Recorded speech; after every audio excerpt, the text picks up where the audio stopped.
Грешка при изнасянето на топката за Литекс и това е първата добра възможност за Левски. Колко малко необходимо тук на сините да поведат и това вече е факт. В петата минута на това Божидар Краев показа, че е достатъчно настоятелен да гони головата ситуация до край и ето че Левски. Или по-скоро това е Пламен Гълъбов. Простете, каква грешка на Пламен Гълъбов и възможност за Левски да увеличи аванса си и спасяване на Барибиера. Сините обаче отново атакуват. Интересно подаване зад гърба на защитата. Засада няма. И това е нов хубав штекс.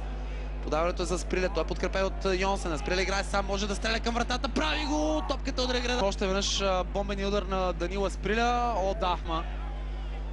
Пребори се Кристиян Малинов, че успя дори да центрира. Няма факт за засада. Това вече е шанс за Литекс и резултатът е изравнен. Виждате тук как има трима души, четирима в синьо и четирима, дори петима в оранжево в наказателното поле.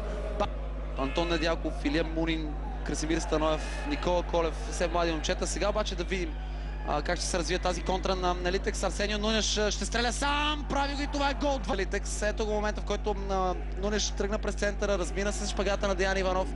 Нямаше кой да бързо да...